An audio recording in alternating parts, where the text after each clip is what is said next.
Welcome and thanks for joining us. My guest today is Brian Chidester. He is the head of industry strategy for the public sector at Adobe. Brian, good to have you with us. Tom, thanks for having me.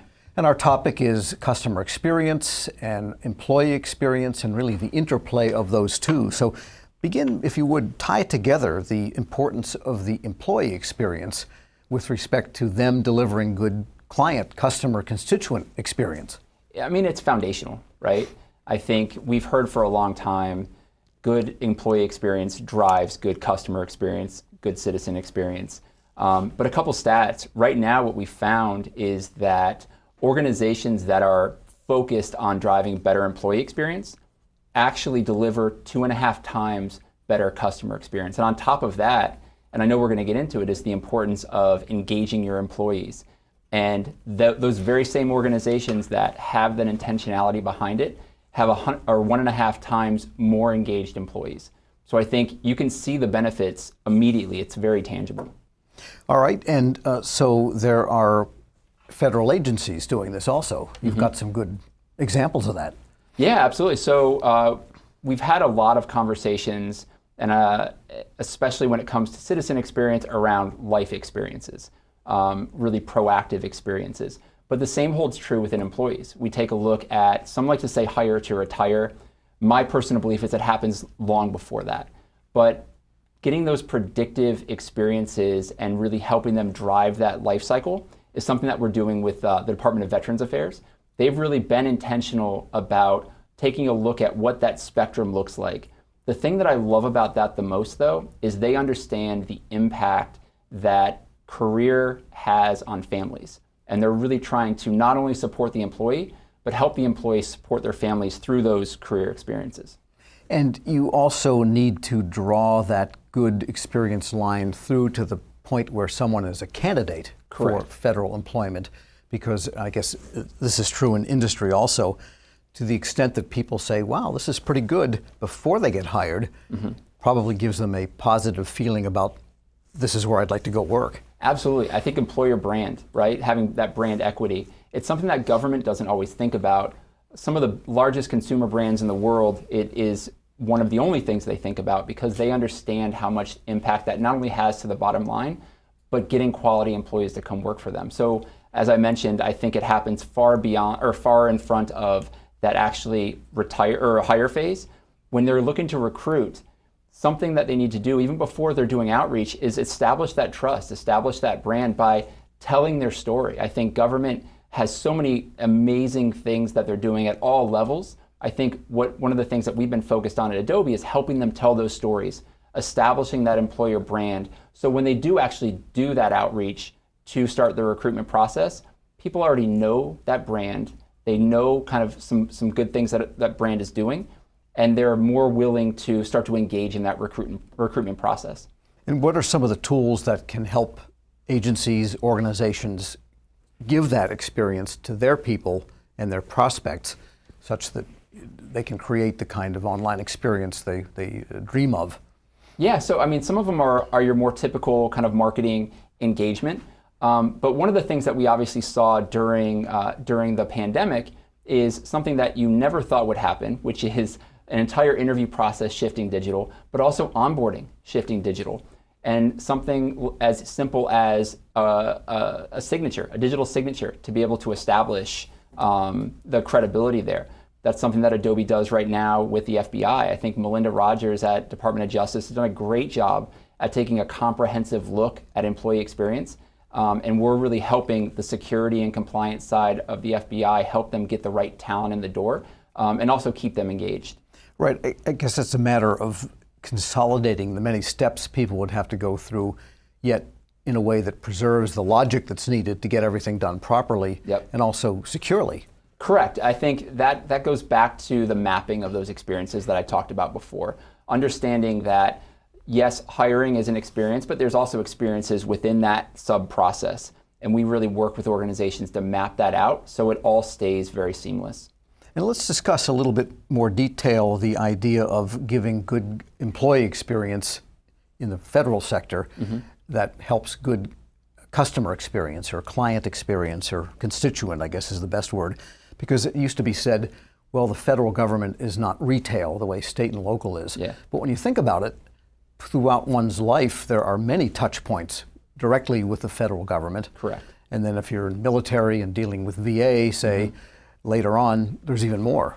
We have this conversation all the time, and it's one of my favorite things to talk about, because you're absolutely right. I think a lot of times people look at loyalty when it comes to consumer brands. If you go to Amazon to go do your shopping and buy something, you go there oftentimes because you trust that brand, and you're loyal because of, pick a myriad of things that's driving that loyalty. With government, you don't have a choice. But oftentimes we look at a number of things. Trust is one, and we've seen through the Edelman Trust Barometer that trust is down within government for citizens and how they view their government. That has a direct correlation on how we as the public then engage, right? Are we going to vote? Are we going to participate in our like civic areas? That all plays a very major part in kind of how we engage as citizens. So I think taking a look at what customer satisfaction looks like within government and the services they provide is very important. And the other side of it too is, if I go to Amazon, it most likely is going to be something that's a little bit more superficial than if I'm going to government and let's say I need to apply for unemployment insurance or SNAP benefits. Some of these things are really a matter of life and death. So making sure that service is not only efficient, but it's timely and secure with the data that's being provided is of the utmost importance, more so than most consumer brands. Yes, because like, for example, the issue of backlogs in casework is really Correct. a problem for government, and therefore it's a problem for the people applying that create the cases for the government. So to the extent that you can present the employee dealing with casework with everything he or she needs to deal with a case, rather than hunt through a million systems, which is often the case, you can speed up the whole backlog issue, which is pretty fundamental. I think you said backlog, and I think someone who did a really good job of explaining the importance of really moving through that is Jen Palka in her book Recoding America. And she talked about some of the initiatives that she jumped into during the pandemic, and a backlog of unemployment insurance was a major issue that she was working through. And I think between her and if you've read the book, her and Marina Nitza went through and really helped revitalize what they were trying to do to get those meaningful services out to the people that need it, because it is so important. So you're right, efficiency is absolutely pivotal. And the other ongoing issue for government is how long it takes simply from when someone shows interest and the government shows interest in them. It's months, even longer sometimes, till they walk in the door as a government employee. Yeah, so you're absolutely right. And not only that, but we found at Adobe, the average ramp time to onboard an employee is 82 days or 92 days. And I think that shows you the importance of getting that individual engaged immediately, and not just waiting till they're actually onboarded, but through that process of getting them hired. I think that engagement starts from that recruitment all the way through, and then getting them ramped up. Now you have to keep them engaged, because that's an investment of time, that's an investment of money that the department can't afford to go through. I mean, there's so many gaps in some really pivotal areas within jobs right now in government. I mean, we take a look at cybersecurity, and there's been a lot written about that. That's a national security issue, and I think we talked about the importance of these services. Having those gaps in people that can serve the public is a problem, and making sure they're engaged, keeping them retained, and upskilled into some of the newer technologies coming out is some of the things that we're doing at Adobe.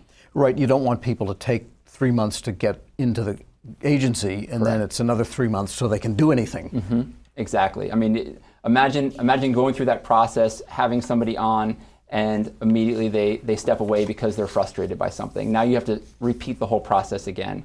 And that's a matter of time, matter of money, but it's also the engagement that you're going to have for your citizens. It's just not going to be there.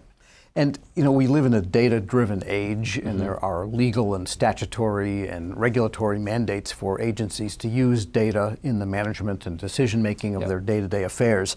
So how can organizations use data in this journey toward better CX, better EX, and so on, and maybe better processes that result in those things? Yeah, so I think, and you know this, Tom, governments all over the world are the biggest producers, consumers, disseminators of data. So putting that to work for them has been something, I mean, empirically, they've really been custodians of that data. And I think more recently, they're really taking it to become more data-driven. And where we're seeing that is in a lot of areas, one, efficiencies, right? Making sure they're getting the right, if we're talking about customer experience, getting the right services out to the citizens in a more predictive way, which I think is really important. But the same goes with the employees, right? Making sure that they're getting the right things to those employees at the right time of that cycle or that experience throughout their career is something that they can take a look at data and make sure they're putting that up. And the other thing is this era of better employee experience and data-driven and so forth, and artificial intelligence for that matter, has revived the idea of the intranet within organizations. It's taken on a whole new meaning and form and structure. Talk about what's going on at the cutting edge here for intranets.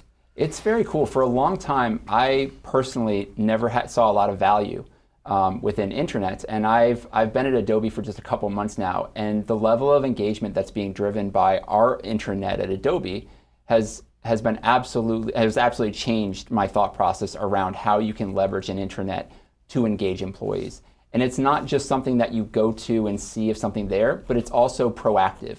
It engages me in ways to make sure I know what's there, I know what's coming, and it has the right information for me at the right time. So I think it's one of a lot of different areas that governments can take a look at to deploy to keep their employees engaged. But I absolutely believe it's a pivotal piece of what they can be doing.